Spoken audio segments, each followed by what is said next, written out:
நான் எம்ஜிஆர், ஜெயலலிதா, கருணாநிதி, அண்ணா அதுக்கு ஈக்குவலா பொசிஷன் பண்ணிட்டு இருக்கேன். இது கோமாளி கூட்டம் எல்லாம் உள்ள வந்து போட்டிருந்தா எப்படி? தப்பு சார் அது. நான் டாக்டர் ராமதாஸ் இதே தூக்கி வெளில போட்டவன். சிஎம் கேண்டிடேட் அன்புமணினா அன்புமணி மட்டும் தான். அப்பனா இருக்கட்டும், எவனா இருக்கட்டும். விஜய் சார்னா விஜய் சார் தான்.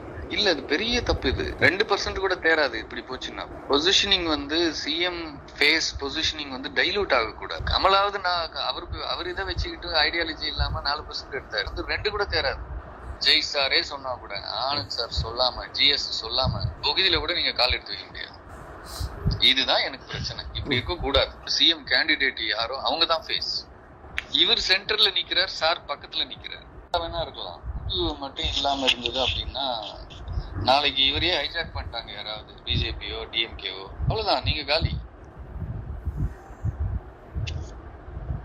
அது ஸ்ட்ரக்சரு இது எல்லாத்தையும் அவர்கிட்ட சொல்றதை விட இவர்கிட்ட சொல்றதுதான் பெட்டர்னு இவர்கிட்டயே நான் எல்லாத்தையும் அட்ரஸ் பண்ணேன் நான் சட்டி.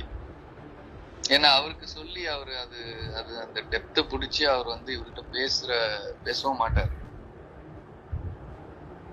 அதனால இவருக்கே புரிய வச்சு, இங்க பாருங்க, அவரு தான் ஃபேஸ். நீங்க ஓவர் டாமினேட் பசங்க பண்றாங்க அப்படின்னா நீங்க கரெக்ட் பண்ணணும். தப்பு. நீங்க அப்ரூவல் கொடுக்காம எப்படி வரும்? இவர் அப்ரூவல் கொடுக்காம எப்படி சார் வரும்? புள்ளி கூட வைக்க முடியாது இவரோட அப்ரூவல் இல்லாம. அந்த அவுட்ஃபிட் அப்படி இருக்கு. மன்றங்களா இருந்து வந்தது இல்ல.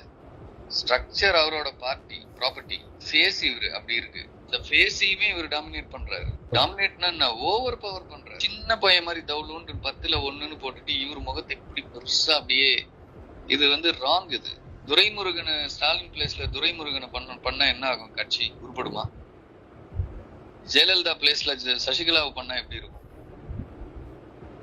எல்லா பார்ட்டிஸ்லயும் பிரசிடென்ட்டோ ஜெனரல் செக்ரட்டரியோ சிஎம் கேண்டிடேட் யாரோ அவங்க தான் ஃபேஸ்.